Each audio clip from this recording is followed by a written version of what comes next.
One head of state threatened people in a certain country that is going to destroy their power plants and their bridges. And people in that country went, women, children, men, and formed a human shield on all the bridges, on all the power plants.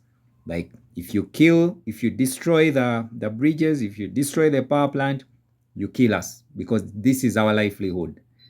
So even the human body has a power plant which forms a bridge of life, because without this power plant, we call it the mitochondria, those tiny things there, they are the powerhouse of our life.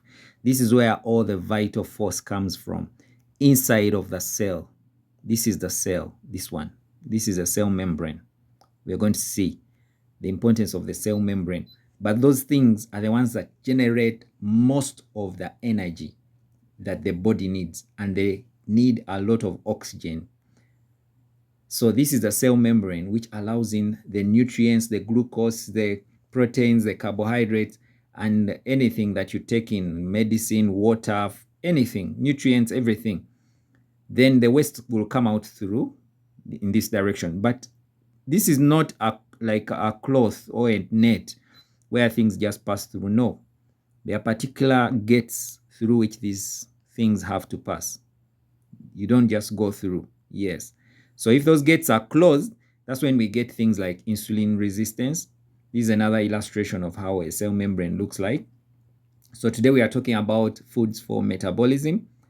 And one of the issues, the conditions that come as a result of poor metabolism is being underweight, metabolic acidosis, like the fluids around cells become acidic due to poor metabolism, and physical fatigue, when you feel so tired because of poor metabolism, you don't have low energy levels, obesity, becoming overweight, hypoglycemia, diabetes, elevated glycerides, and gouts, which is a result of the excess uric acid in the body. Mushroom is a good remedy for insulin. It's a good insulin replacement. Like if you need insulin in your body and maybe your body doesn't produce enough insulin or doesn't have any insulin in it, like type 1 diabetes, then you need mushrooms. Mushrooms also do other good things. They are good for diabetes, but also they have low calories, so you not become obese because of the excess calories which convert into fat. It has a lot of B vitamins, which also helps in the metabolism. It gives satisfaction, which helps to control weight, and slow digestion helps steady blood sugar levels. Breadfruit, in the same family as jackfruit, very nutritious and energy producing. It's a good staple that you can, especially here in the tropics, we can use it as a replacement for wheat, because wheat has got so many problems. It pairs well with beans to make complete proteins, high fiber, and it also releases glucose very slowly. There's this rare fruit here, it's called peach palm. Wherever you find it, if you can find it, you can use it. I'm not going to talk much about it, but it has a lot of vitamin A.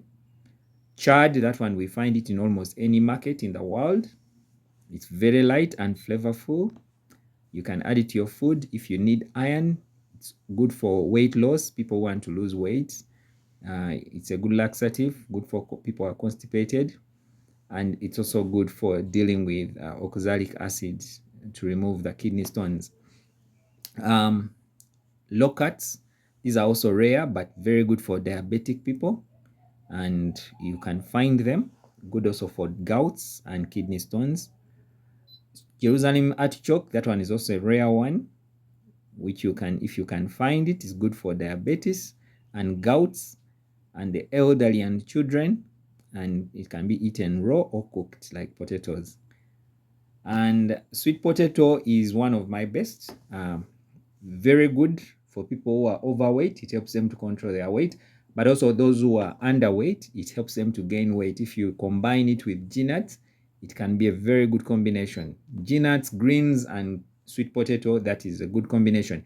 It has low glycemic index, so people who are diabetic can eat sweet potato, but not Irish potato, because Irish potato has high glycemic index, just like bananas.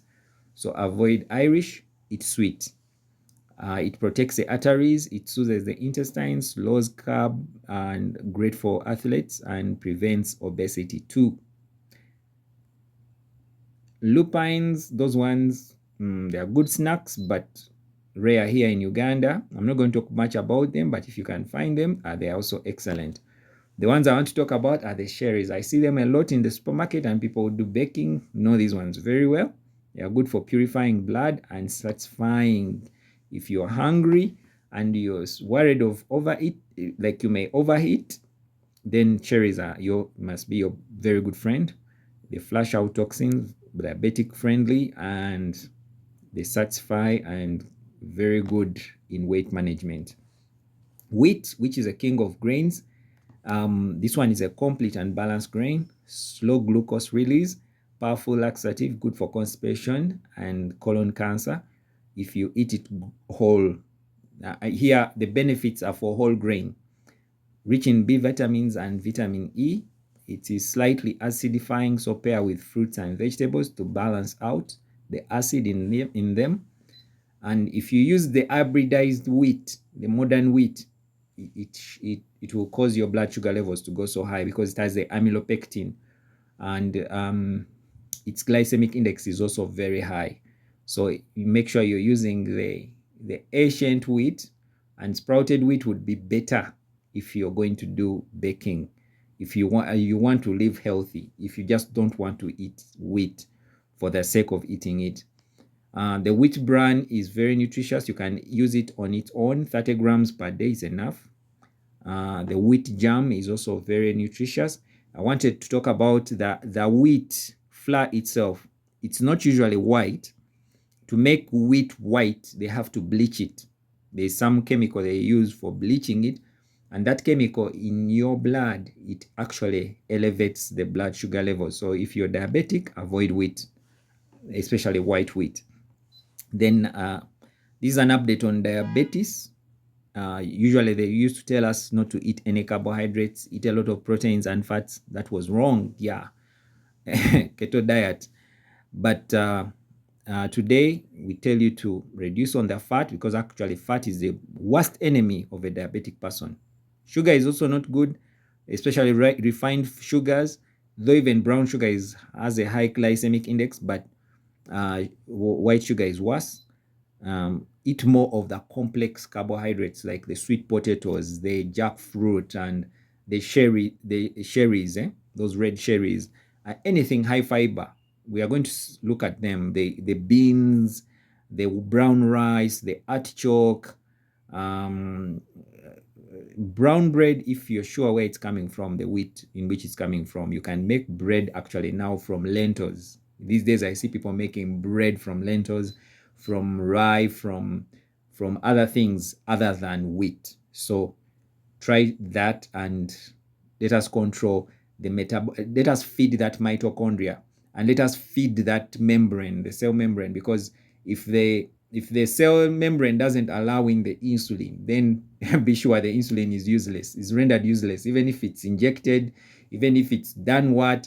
So make sure you also replenish the cell membrane, and also you put food which will feed the mitochondria. So all the food we are talked about here feeds the mitochondria, benefits the mitochondria, which is our power plant.